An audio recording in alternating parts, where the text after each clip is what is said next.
time for the morning. Okay. But if I don't, I can do the 11 to 2. Okay. Yeah. But I didn't want to mark that and be like, nope, can't do that actually.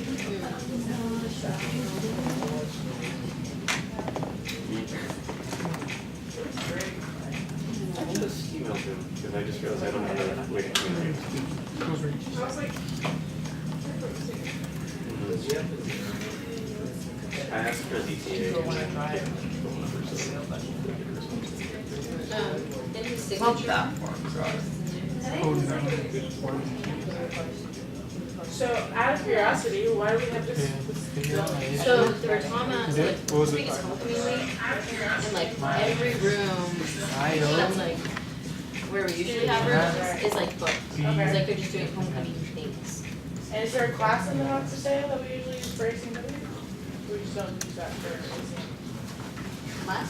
Like, I just, On the fourth floor? yeah, is that what you usually occupy during this time? Yeah, it is too. Oh, okay. So there's like a recitation or something in there at this time too, so it's like. I was just curious, because it's like, you know, we have that one later. Yeah. It must be used, otherwise we probably would use that. Mhm. Okay. Yeah, so that room's awesome. I know, so I was like, oh my gosh, I couldn't say it. Actually, I think this other piece of software that actually comes with the Elgato works better. He's the one who has to do it.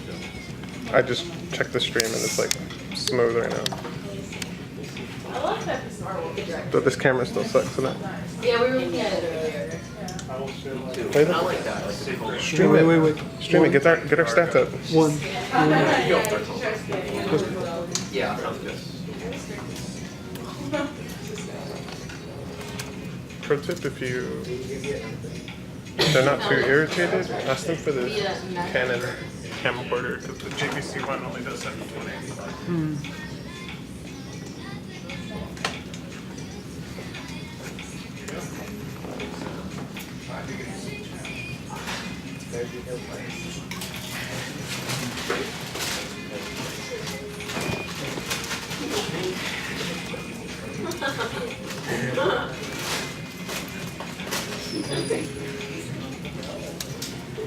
Side question, Carly?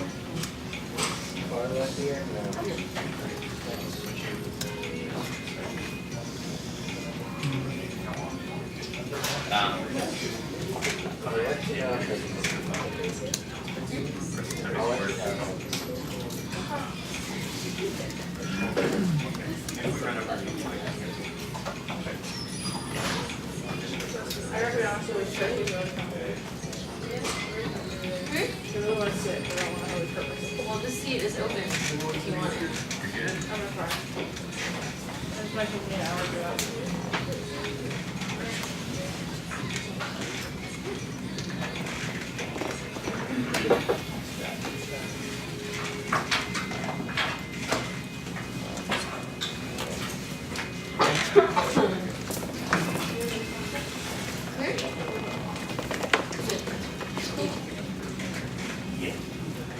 Oh yeah, we have pretty good snacks in the back.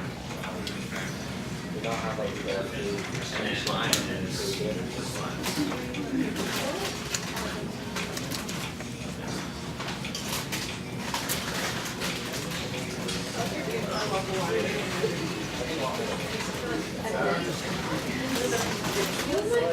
Remember that rotation there. It's everything you drink it is, and then so you don't remember the cost. That's the only thing that should go. It's more expensive than you think it is. Alright, you guys, we're gonna go ahead and get started. So welcome to our ACM meeting. We're just gonna go through a few minutes first before we get started here. The ACM shirts, who has their ACM shirt? Yay, cool, okay. If you don't have your ACM shirt and you are interested in a member meeting, you can take your dues. Make sure that you talk to us so that we can get your shirt. If you want an ACM shirt, but you haven't paid your dues yet, you can pay us. Lauren Jill is right over there. You can take cash. Otherwise, you can pay us online at acmutsa.org. And you can join and just fill out the information there. Some upcoming events that we have. Our ACM Social for Mario Kart tournament is coming up Friday. It's going to be from 5 to 7 in APP 4.140. That's the fourth floor activity room. Bring your own snacks, and if you'd like to register for the tournament, you can take a picture of this QR code right here. You can sign up there, or just look it up on our Slack channel. And one more comment is that there's prizes for first, second, and third place. So We have a general meeting coming up next Wednesday with USAA, which should be very exciting. Building vision models with machine learning, really cool topic. That we're going to be back in the Rotama on next Wednesday, so make sure that you're aware of that location change. But our regular time, Wednesday at 12 to 1, and come see you then. And they also gave us a little bit more information on other stuff that they would like to talk about. So this includes like Tableau, or I guess using Tableau, and also we'll be talking about outer code. So that will be our last major event for this year. And then we have our Halloween social that's going to be on the 30th, the day before Halloween, from 12 to 1 in Rotama. We'll have some food there. If you feel like dressing up, that would be cool. But yeah, it'll just be a good opportunity for us to kind of like take a break and just have some fun together. And I think like one of the things that we wanted to plan for this meeting is just learning a really unique language called Spooky Lang. So if you want to start looking at it first, then go for it. And we have our graduate social coming up. That's Thursday on the 31st, so actually Halloween day, from 4:30 to 5:30 in PhD Common Room. Anna, do you want to talk a little bit more about that? Yeah, so ACM Graduate is another one of our subgroups in ACM, just like ACMW and Rowdy Hats and CPC. So their very first event of this year will be in the PhD Common Room. And this isn't just for graduate students, so if you're interested in learning more about graduate school and seeing what kind of people are researching and doing, I highly recommend going and just like socializing with some of the graduate students in computer science. And then the ICPC South Central Regional Contest. So this is a really, really big deal. Just before we kind of like start talking about what the event is, we are looking for volunteers. The shifts are 3 to 4 hours in length, and you can sign up using this QR code. Basically, we're just looking for people who can kind of help facilitate the event. It'll count as 2 points towards your ACM membership. So if you are an ACM member and you're trying to get those loyalty points, get some swag, that's a good way to do it. You get 2 points just that way. Leon, do you kind of want to talk about what the event is? Okay, so ICPC, if you don't already know, is the Intercollegiate Programming Contest. And so what happens is there's a 5-hour time period for a team of 3 to complete about 10 to 12 questions. And these questions mainly test your algorithms and like data structures. But usually when we do host our practices, it's more like just trying to understand how to go about solving a problem, the different ways we want to look at a problem. Maybe we want to use a different solution here than I guess a similar problem because of certain constraints. And so that's basically what the contest itself is about. For volunteering, I guess like we're mainly looking for, I guess running printouts for the like middle section. So during the contest, running printouts, proctoring. Before the competition would be like bringing in food, registering all the different teams, and afterwards is just cleanup. So that's like 3 different areas that you'll be covering as a volunteer. And then, yeah, so we had the CS Research Exhibition, which is coming up on the 1st, that's a Friday. This is an event that's put on by the CS department. It's going to start at 2 p.m. and end at 5. Have like an opening ceremony and then just some posters. So if you're familiar with the Cookies and Posters event that we've had in the past, it's basically the same thing but with a new title on it. But that should be really exciting. I highly encourage you guys to go to this because this is like the best way to kind of like get involved with what some of the graduate students are working on. These projects are really, really cool, and sometimes we kind of like forget that we share the building with them. So please check this out. It's a really great opportunity. If you're interested in research at all, this is a great thing for you to go to. All right, and then we have one more thing. So if you're trying to stay up to date, we've gotten some questions about this. Remember that our Slack channel is the best way to keep up to date with pretty much anything. Check out our announcements and our all-member chat. If you're not part of our Slack channel already, please feel free to come up to us after the meeting today, and we'll make sure that we get you hooked up with that. Also, we have some social media that some people aren't aware of. So ACM_UTSA for both Instagram and Twitter. You can follow us on both. We always post flyers and everything like that, anything fun that we're doing. So yeah, please follow us. And then without further ado, Dr. Craig White.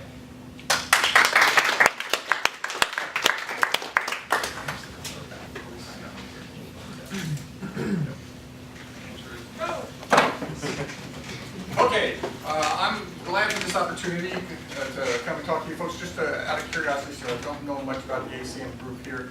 Are you all CS majors, or do we have a mix of CS, ICS, computer engineering? A little bit of everything. It's mainly computer science right now, but we're trying to look to expand. Okay, just was curious. Well, cool. I actually am a professor in the computer science department. I've been here since 2001. I actually started off in the IS department. I was hired basically to help UTSA develop its computer security program, because they didn't have a security program before I came here. So I helped the IS department get their program up and running, but my background is computer science. I have a degree in bachelor's in computer science, master's in computer engineering, and then a PhD in computer science. So eventually, after about 4 years, I transitioned over to ComSci when they started their security program, wanting to get their program going. Currently, I teach only 2 classes because I'm also the director for the Center for Infrastructure Assurance and Security, the CIAS, which will be on the slide here somewhere. And that takes most of my time. And my 2 classes are both online, so I don't actually get to talk to people anymore. So it's kind of cool to be able to come out here and talk to folks. I actually subbed for Dr. Harrison's course a couple of weeks back, and I had a student that was in the class, and he said I needed to do that more, to talk to folks, because I am a little bit passionate. You probably will notice that I'm a little passionate about this topic of cybersecurity. I've been doing it since 1986. I've been involved in cybersecurity. I was not originally a cybersecurity geek. I was in the Air Force, and I just finished my master's degree from the Air Force Institute of Technology. My research was in the area of artificial intelligence and wargaming. Where else can you get a degree but computer science when doing gaming? You know, gotta love it. So I thought for sure the Air Force would send me off to the Wargaming Center. Kind of makes sense, doesn't it? I got to do wargaming research, and they just send me off. Instead, they sent me to San Antonio, Texas. This new computer security office that they were forming. Up to that point, security, as far as I was concerned, was something that stole valuable CPU cycles from me. Because this was back in the mid-'80s. Remember what the capability of the machines were back then? I mean, you got more power in your phones than we did on mostly on laptops. Desktops had just been introduced at the start of 80s, the IBM PC. So this was still very, very new. That we didn't have this thing called the World Wide Web.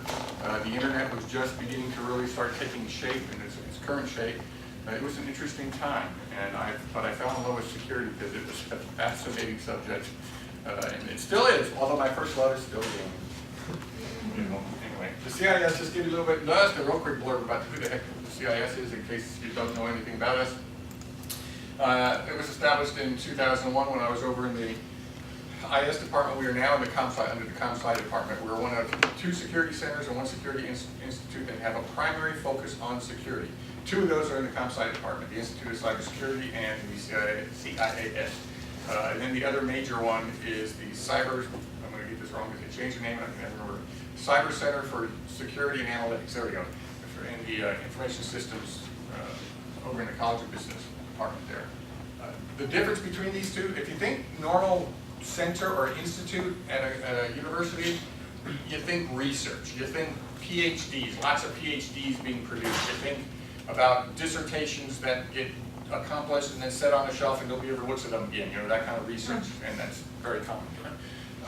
But that's not what we do. The Institute for Cybersecurity does that. Dr. Ravi Sanchu, if you've never met him, you need to sometime, because he is like a seminal figure in security. If you know anything about role-based access control or access control in general, he wrote the original seminal paper on role-based access control many, many, many years ago. He's a well-known figure in cybersecurity, and he's got a lot of PhD students. So if you think you might be interested in grad school, he would be a great person to get to know, because he's got a big stable of masters and PhD students. Their research is primarily focused, for the most part, on that 5-year out kind of stuff, 5 to maybe more, 10-year out kind of research, trying to figure out what are the issues now that we can start doing some research on, that we can finally come up with a solution in 5 to 10 years.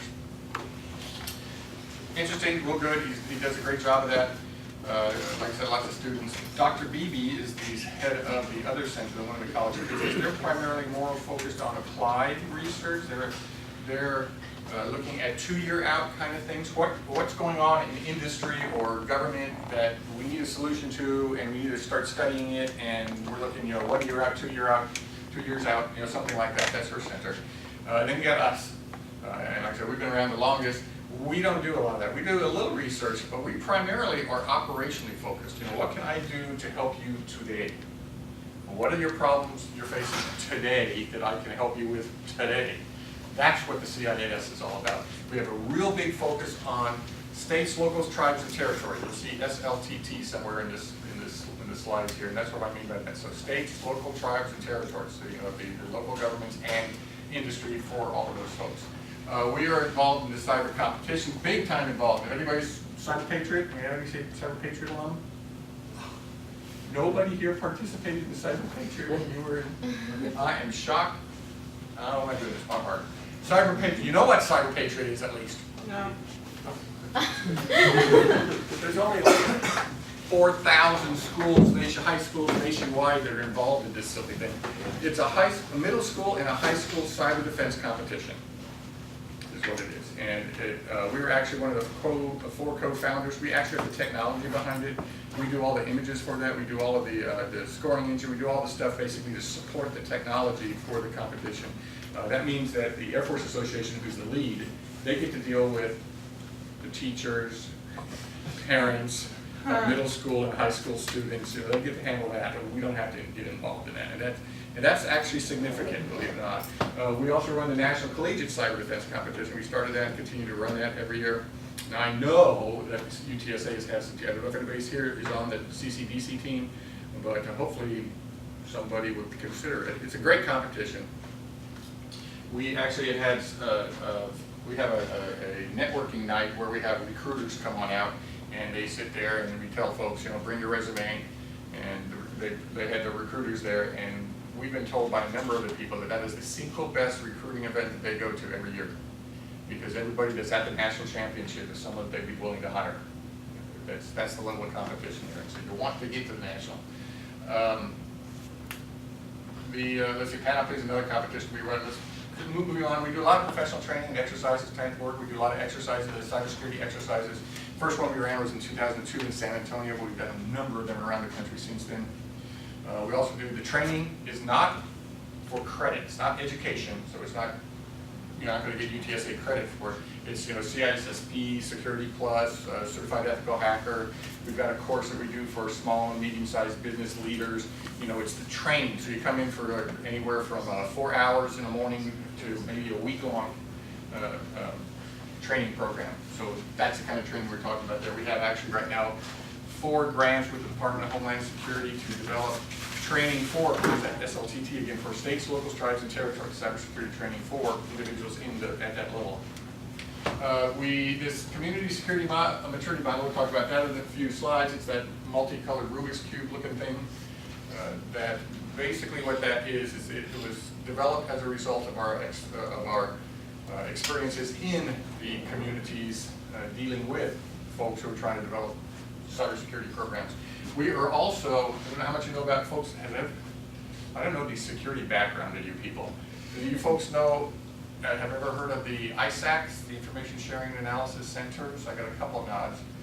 Basically, a few years ago, the President Obama issued an executive order saying, hey, there's currently at that time there were about 16 ISACs out there doing a great job, but you know the majority of the country did not fall in one of the sectors covered by those. And they said, we need to create this thing called ISALs, and we want you, Secretary of DHS, you're supposed to go out and find someone to be the standards organization, the standards body for that. We got it. CIS applied for that, we submitted a proposal, and they liked our proposal, so we are currently, we were chosen there, we still are the standards organization for information sharing and analysis organizations. So that's kind of cool, because we, like I said, it's writing the documents, setting the standards, telling people how to create ISALs across the country. We have this current, okay, how many people here have ever heard of the Stop, Think, Connect program? That's normal. Nobody ever hears that. I did a briefing, shoot, it was Monday, and I asked that question. Oh, yesterday morning. I asked that question, and I had one person in the audience that heard that. Your tax-paying dollars have been going for the Stop, Think, Connect program. It's a DHS program, and it's been around for a decade. And its purpose is to try to educate the populace, educate the citizens about cybersecurity. And in my personal opinion, It's a horrible program because nobody ever hears about it. Nobody knows anything about it. They're not succeeding. You know, I asked the question, where's Smokey? Where is McGruff? You know, where's the cyber equivalent that's going to tell you that only you can prevent a cyber wildfire, or only you can take it, or you can help take a bite out of cybercrime? Where's the cyber equivalent? Well, there isn't one. They haven't come up with one, so we did. We recently, earlier this year, we announced the, are you ready for this? The Cyber family. Yes. So we got the mother and the father and the son and the daughter, all named after significant individuals in computing, such as Vint, or Vint Cerf there. You know, you got Ada. Yes. Yes, you got Grace. Yeah, Grace Hopper, but she's not Hopper, she's Grace Cyber, you know. Like, and then we got Alan for the dad, Alan Cyber, Alan. And we just had a name, and we're just coming up with names for the grandparents at this point. And it looks like I'm pushing real hard to have Dorothy be the mom. I don't know how many people have ever heard of Dorothy Denning. You know her, she's a significant individual in cybersecurity. She's known as basically Madam Crypto here in this country, just a sharp, sharp lady. She was also heavily involved in intrusion detection, early intrusion detection research. When I first got involved back in 1986, like 2 weeks after I moved here to San Antonio and was stationed, I got shipped out to attend a conference in Oakland, California, and security and privacy, and her talk was the only one I could understand at that conference, because it was a very technical conference. I knew nothing at all about security. Everything went shoo over my head. I'd never heard any of this stuff. And it wasn't because her topic was simple, or that, you know, it wasn't a technical one. It's just that she is one of those rare individuals that can take a very technical topic and talk about it at a level so anybody can understand. She's just super, super smart.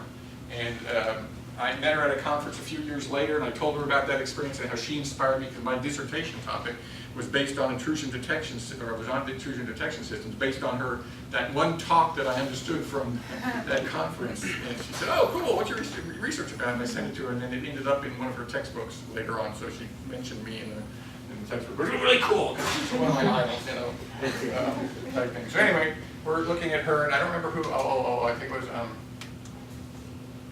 what's his first name? Can't remember. Forgot his name. Last name Bell, from Bell and LaPadula.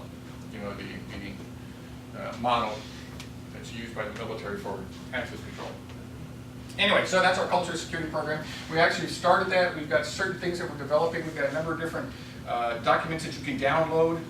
Like school teachers for 1st to 4th grade to introduce their activity sheets that can be used. We're also developing a little book, an activity book, so parents can get this thing and just introduce their kids to cybersecurity. We're also very involved in this educational gaming.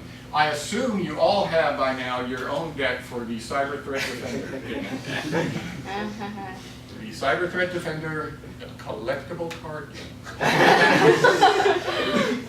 And it's actually very popular. You can actually go onto the NTSA Marketplace and or the bookstore online and order single decks. But the goal was to try to get these decks out to students across the nation. That's what we're trying to do. And we're not trying to sell them to high school or middle school teachers or students. We're trying to give them away. So we look for sponsors. We try to obtain sponsors, and if the sponsor gives us, whether it's an individual gives us a check for $25 or a company gives us a check for $2,500 or whatever, that pays for a certain number of decks. We have a list of schools that have expressed an interest in it, and we just say, okay, that paid for 10 decks, 10 decks, whoop, there, ship them out. And so the schools and school districts get them for free. We've shipped out over 50,000 decks out there to schools and school districts. We have it in 9 different countries right now. We do have a Spanish version. We just got translated to Spanish here very recently, so we're going to be producing some number of decks for that, so they can be given out as well. So it's really popular. We have also got some other electronic games. We do have a PC version of Cyber Threat Defender that's free. You go out to our website and just download that for free. And it's the same game, same cards. We were trying to get that out because it takes so long to find sponsors, and we have a waiting list for folks who want the card. We say, well, we're going to make a PC version of it, and you can download it. And we've had over 4,000 schools that have downloaded the PC version, so it's a very popular game. We just had our second San Antonio tournament. Last year it was a 12-year-old that won it. went undefeated. He was a little irritating because it's when he beat you, and he beat everybody he played. When he beat you, he would then go back and tell you, "Oh, what you should have done, you should have played that card like that. You said you should have." And he wasn't doing that to like stab you and twist the knife or anything like that. He's just that excited about it that he was really honestly saying, this is what you needed to do. He's amazing. He had his 11-year-old brother was playing. 11-year-old brother didn't win or come in second, and we had some other individuals.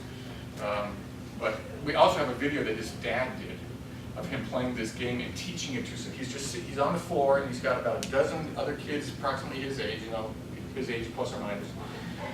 And he's talking to them about the game and how to play the game. So the first thing you got to do is you got to make sure you get your firewall out. If you get your firewall out, just go protect the game. And he's talking about it. And if you just sit back and listen to him, he's explaining security. That's cool. He's not going to be able to go out and configure a firewall. That's not what this game is designed to do. But he understands things like if I've got a wireless access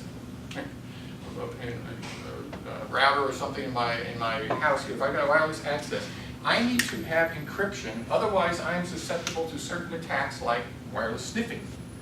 He understands those basic concepts to where you can go home to mom or dad and say, "Hey, we got wireless. Are we encrypting?"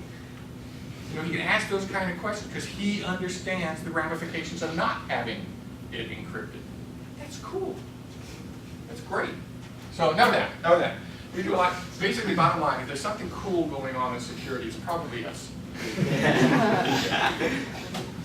Okay, what do we want to talk? Oh yeah, these are going to be the things we're going to be focusing on most in here. I do want to talk about something real quick. This is particularly true for computer scientists and computer engineers. In my early days, I'd be talking I teach a class and we'd have a third of the students were from IS, a third of the students from CS, a third of the students were from ECE, was electrical engineering at that time, but they changed it to ECE. And it was kind of an interesting mix at the grad level.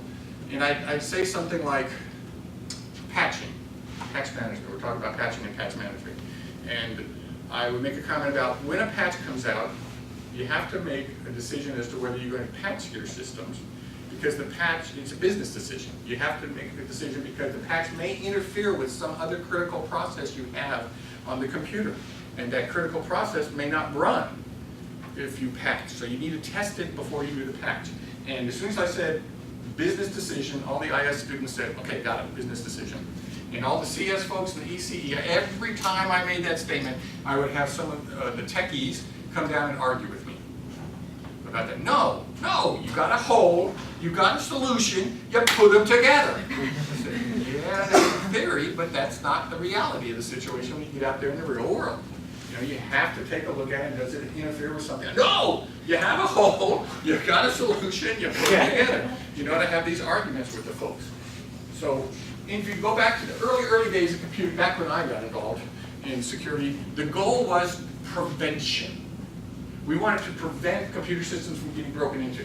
And so we were looking for this mythical thing called the Trusted Computing Base, TCB. Back in those days, it was this trusted computing base. And the idea was, if I can come up with a provably secure computer system, then I've solved the problem. If I can secure the system, nobody can get in, solve the problem. That was the idea. How successful have we been? We've been trying to do that ever since then. Since the earliest, since before I was around, back in the 70s. This was the goal of the creating that TCB. It hasn't happened. We never seem to be able to get to this point. Technology is constantly changing, for heaven's sakes. If nothing else, if you just freeze technology and let us work with the systems we have right now, we could probably come up with that. But that's not the reality of the situation. And every time you introduce something new, back a few years ago, I actually went into industry. I was working for industry just before I came here. And back then, we had this device that would help you secure your telephone modem. When was the last time anybody here bought a computer, a laptop, if it had a modem, telephone modem connection? Back around last part of the 90s and 99, 2000, that type of period, you bought a laptop and it had a telephone modem connection. It had a jack for you to plug it into your telephone.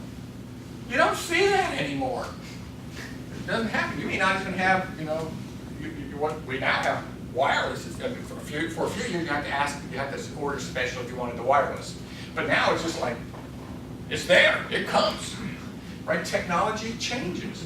And as it changes, every time we do something like that, we introduce some new security issue when we add those things. Okay, how many folks have heard about the Maginot Line? This is not computer science, this is something okay, we got at least one, we got a couple. What's the Maginot Line, or what was the Maginot Line? It was supposed to be the line where like the Germans wouldn't come over during World War II into France. Bingo! It would hold, and it didn't. It was, well, okay, here's the question, or here's my argument, here's the discussion. It is oftentimes held out by computer security folks as a perfect analogy to computer security. You have the Maginot Line, and it's, as she mentioned, it was this line, basically, between 200 and some mile line between France and Germany. And the idea was to prevent the Germans from doing, coming across the border as they kind of sort of did in World War I. And this was a massive, massive thing. I argue that it's an even better analogy than you realize.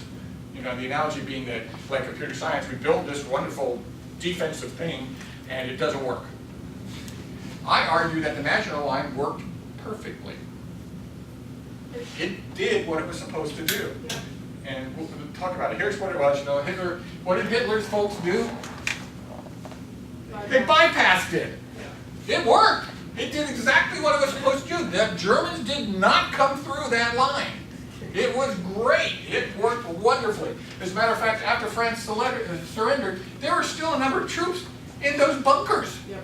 These bunkers, by the way, are not little. These are huge complexes with a whole bunch of different, artillery pieces, machine guns. They got everything. They had trains. And this was a huge complex. These things were still up and running. The Germans just kind of sort of said, well, we're not going to do that. There's the strong part of the Maginot Line here. And then they got up here to where Luxembourg and Belgium was, and they didn't have as strong of a line because, after all, you had another country there that the Germans would have to come through, and they would for sure, undoubtedly, slow them down so that we would have some time to react. Well, that's exactly what Germany attacked. They attacked Luxembourg and Belgium. Did they slow the Germans down at all? No. It's kind of like a little road bump, boom, and they just kept on going. And then they got to this weaker part of the line and just went barreling through it. So this is a great analogy for security.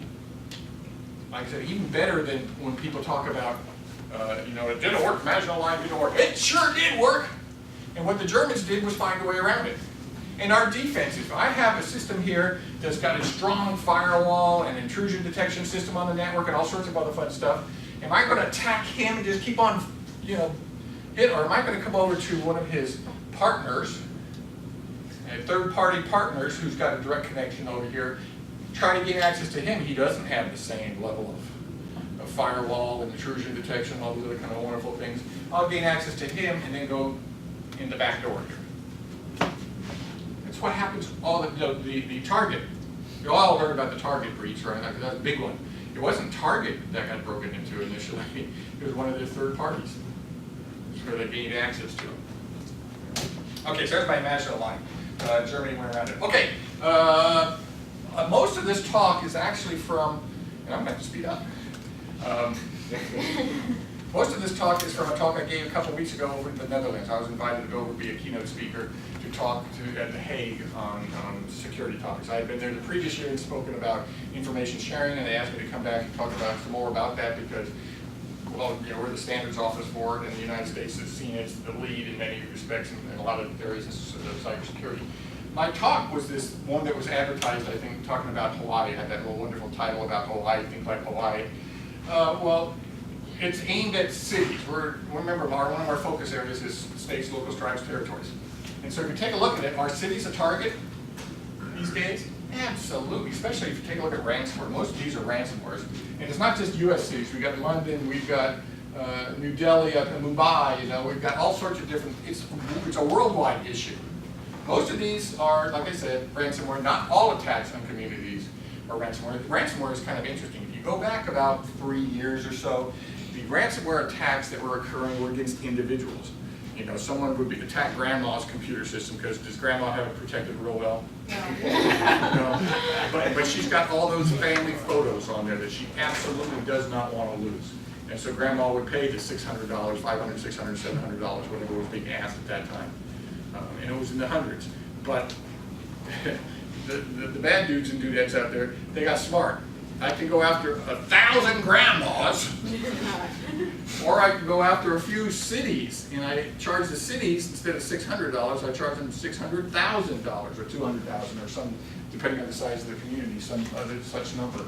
And we had this, folks probably heard, where's my Texas one? There it is. The Texas, just a few weeks back, when 23 communities on a single day got hit with ransomware here in the state. Isn't that cool? Means I've got a job for a little while longer. That's the nice thing about security. The jobs aren't going away anytime in the near future. In fact, we have a big need for them. The numbers out there, I think the largest is 3.5 million unfilled jobs by 2021. Unfilled. So after we employ every cybersecurity person in school, we still have, you know, that many unfilled positions out there. So we got jobs. You've got a security background, you can get a job.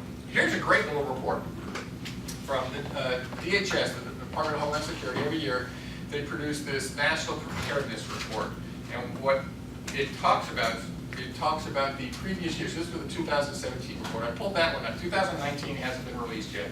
2018 they changed the format. And it kind of sort of hid the numbers a little bit. This was a great one, so I still use that. And the interesting thing is it hasn't changed much between 2017 and 2018. Numbers didn't really change, especially in this one that I'm looking at in particular. Down here at the bottom, which you probably can't read, is cybersecurity. Now what this is about, what they did with this thing, is they went out to the states across the country and said, how do you feel, how prepared do you feel you are in each of these various emergency management kind of areas? You know, and just ask, so this is the states responding on how well they feel that they are prepared. So we have 49% of the states saying, no, we're not. We only had 13% of the states saying, yeah, we're okay, we're ready, bring them on. And then others are somewhere in between. And this hasn't changed. The fact that they're at or near the bottom hasn't changed since 2012, when we first started doing these reports. Cybersecurity is at the bottom. And the states know it, the communities know it. Sorry. The states and communities know it, but we don't seem to be getting anywhere because the numbers aren't changing. That, if you know you have a problem, why aren't you doing something about it? So we don't have 23. After the 23 communities got hit, I've had a Texas state senator that came through with UTSA, got to brief. We've had the comptroller that came down a few weeks ago, we briefed him. And I made the statement, because UTSA has been trying to get the state of Texas to allow us to go out and help communities and to fund us so that we can do some work with the communities around the state of Texas. And we almost get there till we get some funding, and then, you know, politics occur. Okay, quite literally, that's what has happened in the last couple legislative sessions. And of course, the legislation only meets every 2 years, so you got to wait 2 years again. And I told them that I could not have prevented 23 communities from getting hit. Can't guarantee it. Cannot guarantee it. But what I could guarantee you is that they had listened to us. If we had the opportunity to get out there and talk to these folks and help them prepare their own cybersecurity programs, that they would not have faced the decision as to whether they needed to pay. Because they would have been prepared for this kind of incident. They would have been prepared to respond to this kind of thing, and it would not have been even a consideration. You know, that's what I told them. I said, I can guarantee that. If you allow me to get out there and help the communities and the counties out there, and as long as they listen and do what we tell them, follow our plan, which is that community cybersecurity maturity model, which we'll talk about, then I can guarantee that they would not have been impacted by it. The impact, well, there's always going to be a momentary, at least, until you get your backups and things going again, but you wouldn't have to pay $600,000, $200,000, whatever they were doing. Okay, this was from the 2018 report, kind of interesting. This was from the executive summary in the 2018 report. evolving cyber threats continue to outpace the development of, okay, yeah, that's always gonna happen. Okay, so, big revelation on that one. Insufficient information sharing between the public-private sectors. Yeah, absolutely, we can talk about that in a second. Federal government facing persistent challenges in the recruitment. Yeah, that's what we just talked about, 3.5 million unfilled positions. So yeah, big surprise in all these things. Now what is kind of interesting is this middle one, which I want to talk about, information sharing. That was a 2018 report, and then, don't know how many folks know who Chris Krebs is, but he's the director for the CyberSecurity and Infrastructure Security Agency. There we go, CISA. Just a little while ago, wasn't years, DHS reformed everything, reformed their office, because you know, new people come in, you gotta have a reorganization. So they reorganized everything, which is undoubtedly gonna help us solve the problem here in this country, because reorganizations always do.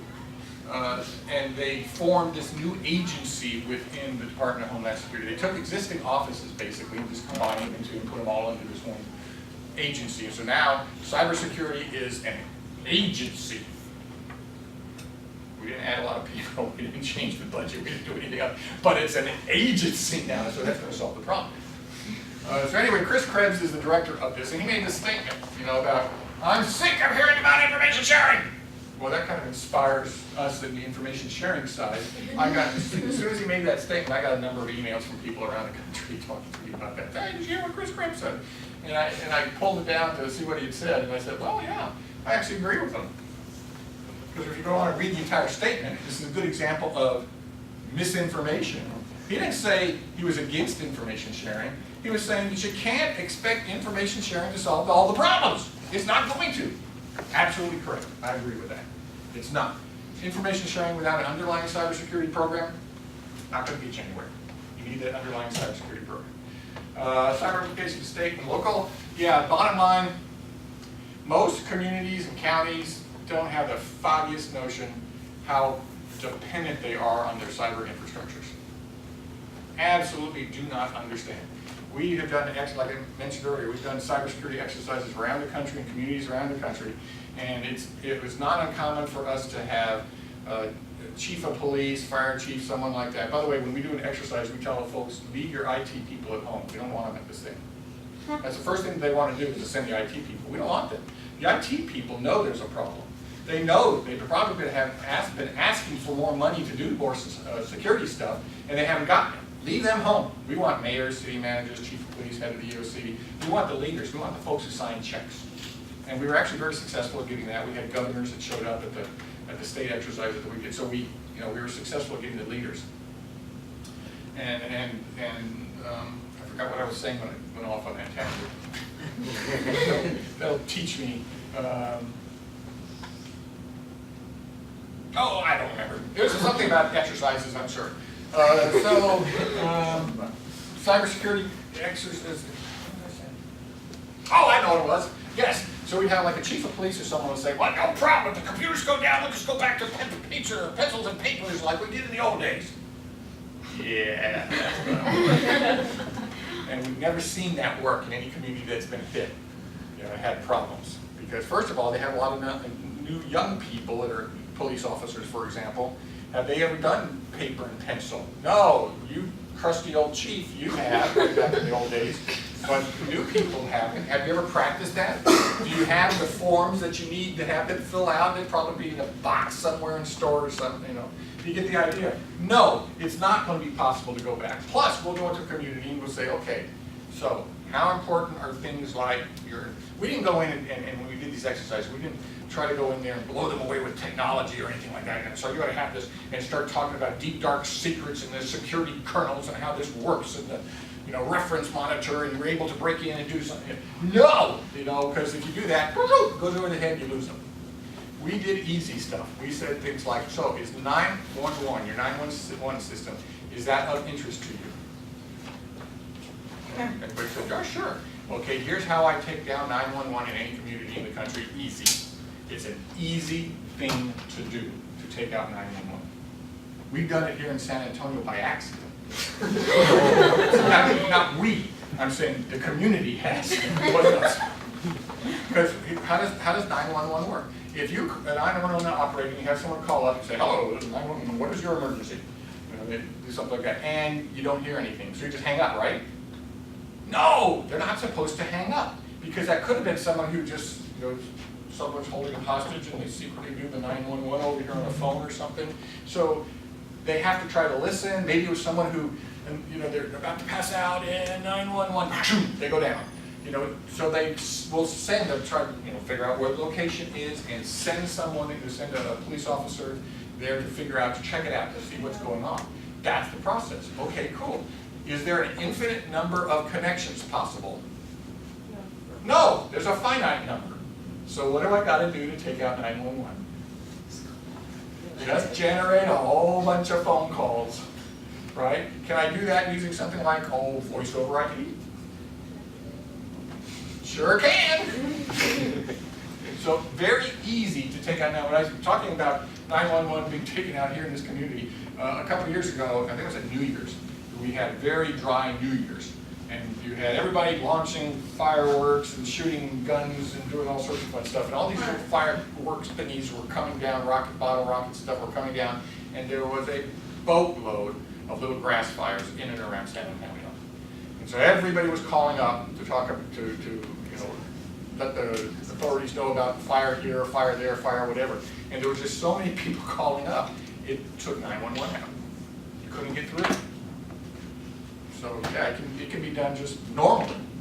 And not to mention, you know, tricky people. Here's this community cybersecurity maturity model. I have got to really speed up here. I can make these slides available too if you, I don't know if you have a place you want to post them or something like that too, because I'm going to go through a couple. The maturity model, here's what the purpose of that. We went out and did these exercises in dozens of communities across the country. And we go in, we swoop in, we go ahead and do an exercise, we get the mayor, the city manager, and all these people spun up. They now understand that cybersecurity is something that they need to worry about, shake hands, pat us on the back, and we go off to the next city. Great. The wonderful thing about cybersecurity exercises, the first time you ever do one in a community, it is bound to be a success. Guaranteed, absolutely. I'd love to be part of a program where every time you do it, it's a success. You know, because I can guarantee that people will learn something. If you've never done it before, you've never participated in one, you will learn something at that exercise. Touchdown! You know, it's real easy. Okay, so we go on to the next community, go on to the next community, do all these things. What happens, you know, we circle around after about a year, and we go back to that first city, and we talk to the folks there, and do they still remember that cybersecurity was something they should be doing? Sure, they knew that they should be doing something. What? We made a big mistake, a big assumption. We thought that all I have to do is to let the mayor, city manager, these folks, the leadership know that cybersecurity is something they need to be worried about, and they would naturally go off and do what they needed. What do they do first? What's needed? What's second? There are more vendors than you can shake a stick at who are willing to come out and sell you products and services and all sorts of fun stuff. But two problems here. Do you need whatever product or service that is right now? Is that the first thing that you really need? And second, do you have the budget? You know, budgets are set, like in the state here, they're set 2 years. And if you're not in the budget, there's no money for whatever this is. So if you've got some new requirement, yeah, you're going to be taking money away from something else to try to pay for this, and people don't like doing that. It's not very popular. So what we did is we took a step back and we created this maturity model. And the idea behind it is to provide these three things: the yardsticks, or community, state, local, tribe, territory, you know, or the organization or the nation, it fits. We have parts. We actually got a book that's. There's another individual in my office. We've got a textbook that's going to be coming out here, hopefully first part of next year, or we've got the first draft to do at the end of this month, that describes this maturity model and how to implement it. But it serves as a yardstick, so you can measure where are you in your community or your state or whatever in the maturity of your cybersecurity program. Then, if I figure out I'm at level 1, which by the way is where every community is, level 1, it gives me a roadmap to tell me how to get to level 2. What are those first things I need to do? And we focus on no and low cost items, especially at this level, because that's where people suddenly determine that security is an issue, but they have no money to do anything about it. So it's got to be no and low cost items at that level. And then the other thing is it's a common point of reference, meaning that if I'm San Antonio and you're San Francisco and you're Washington, D.C., and we're all at a conference or something together, we can talk about our individual programs and understand, hey, we're at level 2 information sharing. We're kind of stuck. What did you guys do on that? You get the idea, because we're all speaking the same lingo. So that's what that maturity model is for. Ooh, man, this is really cool. I don't want to skip this. Okay, a few years ago I had a PhD student, Dr. Harrison. I don't know if anybody's in Dr. Harrison's class, but Dr. Harrison was one of my PhD students, and his dissertation was on the topic of community incident detection and response. Cool topic. He needed some data to play around with and to do some things. He was trying to create a taxonomy of community attacks. Well, we needed some attack data. And San Antonio wouldn't let us hook up to their network. They're really rude back then. So we did the next best thing. We went and created our own community. And so the city of Roadrunner Park is not a real place in San Antonio or Texas, but he created it. And he had 5 different sectors represented, and you could go out and you could pay your utilities bills online. You could do all sorts of things. He went out and looked at a number of different small communities around Texas, and saw what their websites looked like, and he basically mimicked that. It was really good. He did a really good job on creating this silly thing. Then we plugged it in for 10 days and came back and unplugged it and took a look at what we had. We had during that time over 220,000 connections of some sort. And by the way, this is like a honeypot or a honey net. And you probably have heard of honeypots and honey nets.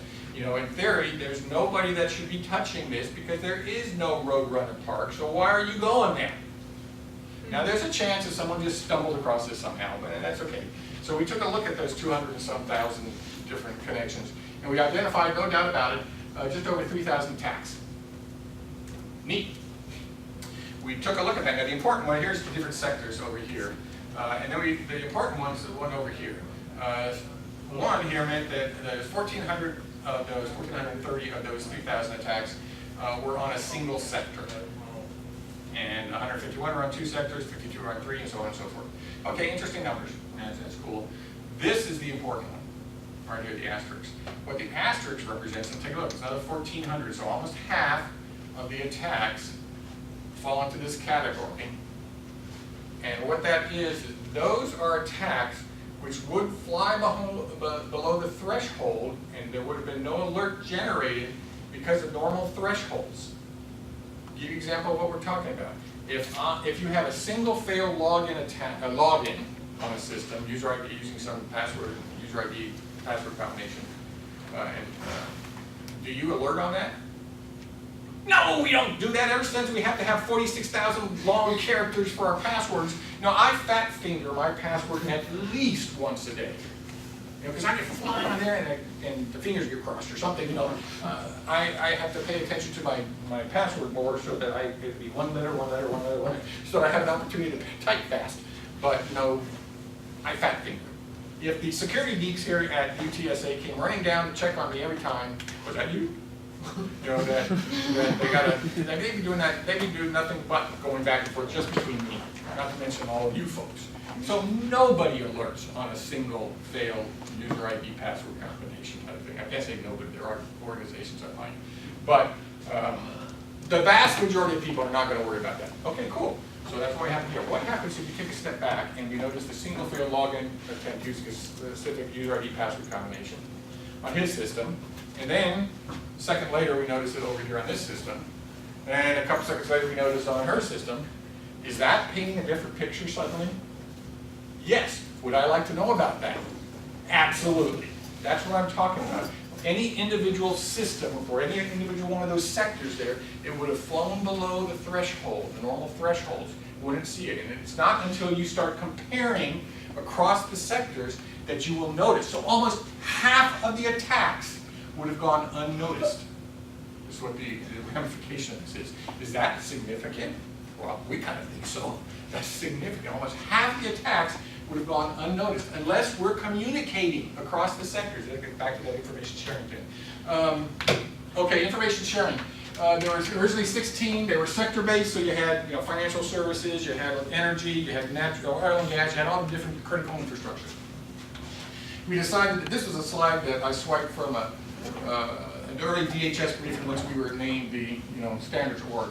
This was our task. We were supposed to create an ecosystem that would allow for thousands, not just 16, there's now 21 of these critical sector ones, but thousands of information sharing organizations. Wow! That's a big difference between those two, right? Where are we going to get thousands of information sharing organizations? That's an interesting question. Well, let me give you an example. I have two up here that are my favorite ones. You can't really read it. The South Texas Mariachi Band I sell. That's a good one, right? And I normally get a few chuckles and lots of smiles and things like that when I'm saying, but I'm serious. Let's think about the mariachi bands here in San Antonio. Do they have websites? Some of them do, yeah. Do they collect credit card information? Yeah. Some of them do, yeah, they do. Is any of that stuff there stored on a computer somewhere? Probably. Would they benefit as a group by coming together and talking about security as it pertains to them? Hey, I heard about this thing called ransomware. Is that something I really need to be worried about? You know, that may be the level that they're sharing information. Will we be better off if we do that? Absolutely. If I can get every group like that talking about cybersecurity in this country, will we be better off as a country? Yes.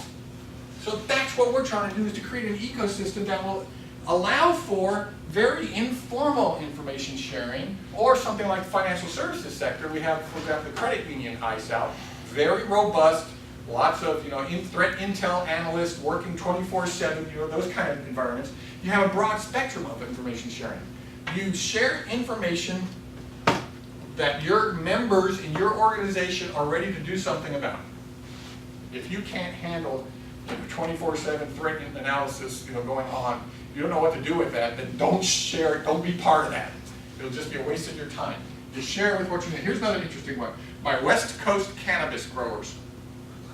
It's a question. I mean, one of the things is some people push that you got to share, you got to share, you got to share, you got to share with the government. You need feeds from the government to the government. Are my West Coast cannabis growers a group that probably trust the government? Are they going to want to share with the government? Probably not. So this thousands of ecosystems has to allow for the small ones, has to allow for folks who want to share with the government, for folks who don't want to share with the government. It has to allow for all of that. So you have, here's this, this kind of thing. They don't have to have a 24/7 security operations center. They don't have to share with the government. They don't have to participate in two-way sharing, i.e. I receive stuff from the ISAL that I'm a member of, and I should be sharing, because if I share with them, then it goes out to all of you. So if I see somebody attacking me, then they may be also attacking you folks. Hopefully I'll get to a point where I feel comfortable enough that I will share that with the ISAL, so it spreads it to all of you, we can all benefit. That's the point. That's the reason for all this information sharing, for us to band together, right? Enough of that. Yeah, you don't immediately have to be as mature as a financial services ISAC. We believe the sweet spots are the communities. Why? Because of trust. For me to do this, I have to trust. And one of the best ways to establish trust is in person. You folks come together for meetings at the ACM, you know each other, and I apologize if you have to go because you have class or something like that. It doesn't offend me or anything like that, but you just miss out on the really cool stuff. Because I've got one last thing I want to talk about here, which is really, really, really, really cool. So we believe the sweet spots are the communities where we're going to need to be doing it. You'll go out and you'll get a briefing by DHS. DHS will talk about their wonderful capabilities that they have, right? That they have all these things. You can potentially go out to state. The state, Texas, will tell you that they have information resources. Hey, if you have a problem, call us, DI, Department of Information Resources, and we have teams that can go out and help you. Same thing with the Department of Homeland Security. We got teams that are ready to go out and help you. Okay? Yeah, right. How many of those teams do they have? I mean, does the state have? The Texas Guard has got some teams that they've developed. 2. We had one day where we had 23 communities that got hit. You cannot rely on, here's the problem. You take a look at it. There are 19,000 incorporated cities in the United States. If you include the unincorporated ones, you got over 35,000. You've got 3,000 counties, or county equivalents, so you're like parishes in Louisiana. In Texas alone, you've got, 1,200 incorporated cities, 116 populations, over 25,000 if you're trying to prioritize things. We don't have the resources. Bottom line, we don't have the resources. So this gets to be why you got to think about Hawaii. Here's a blurb that I take it from Hawaii's Emergency Operations Plan. All incidents are local. They begin and end locally. We learned that in 9/11. When the plane smashed into the side of the building, was it a national incident? Yeah, and we could argue it was an international incident, right? Who had to handle it initially? New York Police Department, New York Fire Department, was local response. You have to be ready to respond locally. Now, eventually, people came in to help from all over, but initially, you have to be prepared. You can't rely on somebody else. So, and especially Hawaii. If a tsunami comes in, washes away most of Hawaii, it's going to take 5 to 8 days to get shipped there from the west coast of the United States to bring any kind of significant resources. They have to be ready to be without some of those significant resources for a period of time. In fact, this is like the only state that I know that has a clause in their little operations plan where they say, every one of you, citizens of Hawaii, you should have 7 days of supplies. So you can survive with just your supplies for 7 days. That's an interesting statement that the state makes. Okay. We know that we're going to be on our own, so it's up to all of us to be prepared for that. So my bottom line thing is that communities, you need to think like Hawaii.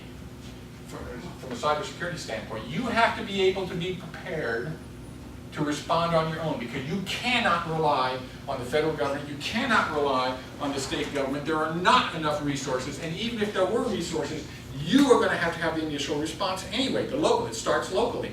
You got to act like you're Hawaii. You got to think like you're Hawaii. You got to plan like you're Hawaii and plan on doing it on your own. Absolutely. So that was my big message I took to the folks there. Now I want to talk about cyber ops. Just the last little thing, because this is just really cool. Okay, so here's my plan to you. I teach the cyber ops class. So you've been hired by a foreign government to muck around with the elections, the U.S. elections in 2020. What are you going to do? Now, when I give that to my students who are comp sci majors, too often they immediately want to say, well, we're going to go ahead and we're going to hack into, and then fill in the blank. Because they want to hack into some system, they want to use malware, we're going to develop some special malware, we're going to do whatever. And that is certainly one viable approach. Is that your only approach? When we talk cyber operations, we're talking the big picture. Everything that needs to go into an operation here. So consider the following statements here. This is from an article down here that just came out yesterday. Russia connection. So this is talking about the Russians. And this is talking about the European Union and a number of European countries over there. But look at what they're talking about. Foreign interference has a systematic pattern. It be it through campaigns on social media, cyber attacks on infrastructure related to elections. So okay, yes, that's the break into side of things, right? Financial support. So there's more than one way that you can attack an election system and the elections for a country. Highly dangerous nature of Russian propaganda. That's an interesting statement there. Propaganda is potentially going to influence elections. Absolutely. So let's plan. I was going to spend some time, but I'm going to go ahead and give you the plan now. Here's our plan. Let's take a look at this. 18 months out, we're going to start to attempt to break into some email systems for the various. We have our candidates basically identified. So let's go ahead and try to break into, see if we can gain access to systems related to the various individuals that are in the, my managers or my different people that are higher up in my election campaign group. The candidates themselves, just do this kind of thing. Let's see what we can do, because then if we check, if we can find some emails, we may be able to find some sensitive emails in there that we might be able to use later, right? At 18 months or even further out, we're going to try to play around with the election system. That's going to be an ongoing thing, because people update their election systems. So let's take a look at the election system. Now, I'm not just talking about the voting machines themselves, because most of the voting machines are not connected to, for example, here in Bear County, you're not connected to the internet when you're going to have the voting systems. But there are systems, those are all eventually downloaded and they go into a machine, some other machine. And you've got other things too here, like the voter rolls and things like that I can start mucking around with and cause problems. Okay, election day minus 12 months. We're going to start, based on some of the stuff that's been going on in the news and what's going on, we're going to start taking a look at candidates, and we're going to start increasing the number of, we're going to start a little disinformation campaign. Do I, at this point, on Russia, for example, do I care which side? Or do I just want to get you, the Americans, to not like either candidate or to divide the country, strongly divide? Is the divided United States good or bad for Russia? Good. Very good. So the goal is to try to is going to be to try to divide the nation. A weaker, divided United States is better for them. They can be a more significant figure in the international spectrum, right? So we're going to start doing some of that. About 9 months out, let's take a look at it. And let's figure out who's the most likely candidate. Is one candidate leading the charge? And if so, who are we going to concentrate on? The most likely candidate. Because if I can influence the election such that the one that looked like it was going to be hands down the winner suddenly does not win the election, have I mucked around with your system? Boy, have I mucked around. I've had a good time with it. I got you guys to vote for the person that you didn't really want in the first place. Isn't that neat? Let's think about that. So we're going to start doing stuff. And we can do disinformation campaigns and all sorts of fun stuff there. 9 months out, let's start utilizing social media, pick the hot topics, and let's just start pushing them. Because I want to divide. I want people to be so polarized here that they're going at each other's throats.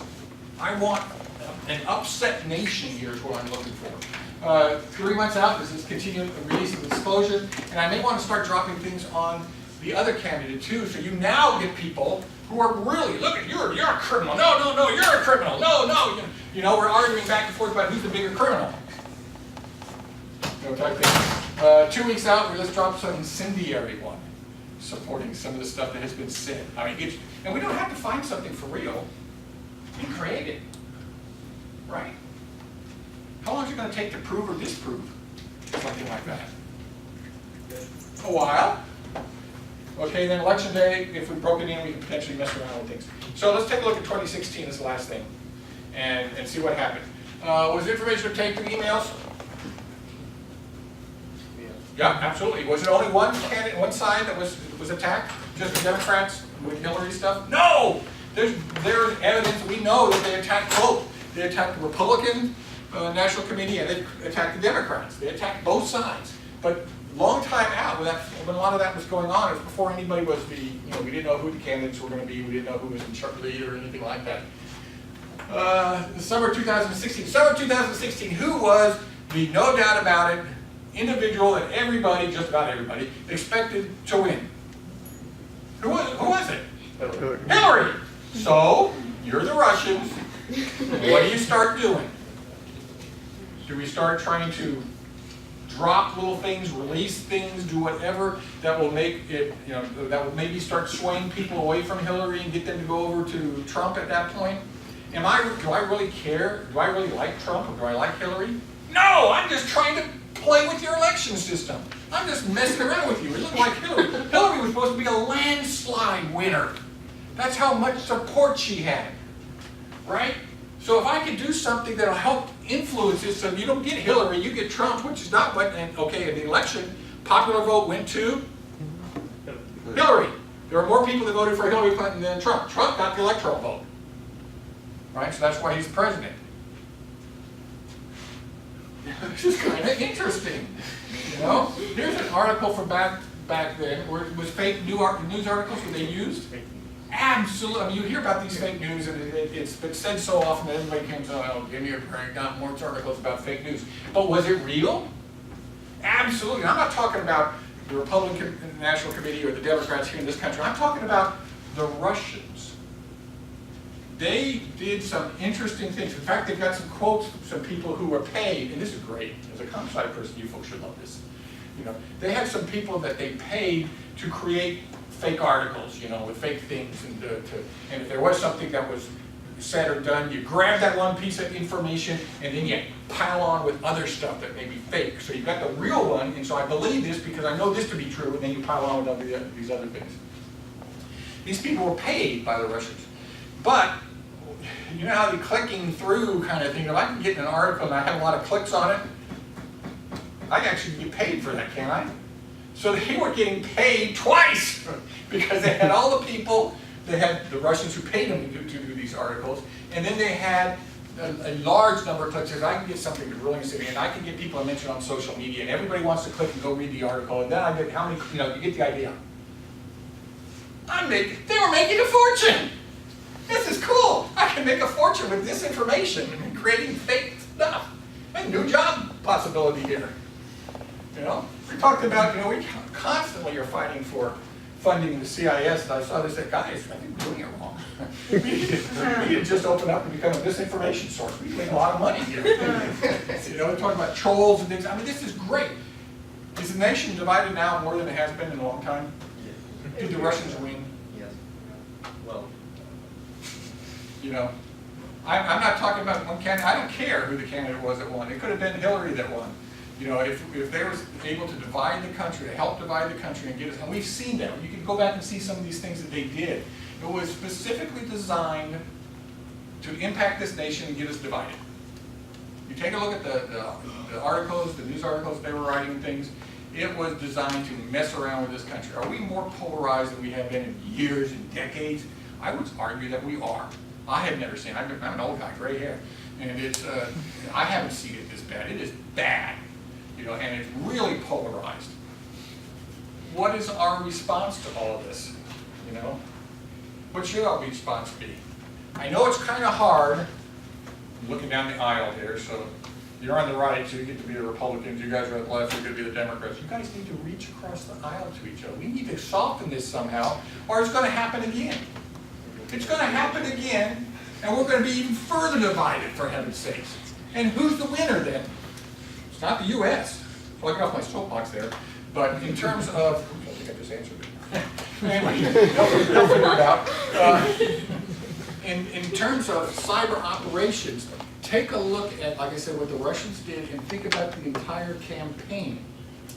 Not just, you know, hacking into stuff, but the entire campaign. And what can you do with social media? What can you do, you know, with these disinformation campaigns? What can you do with all this stuff? It's really kind of cool.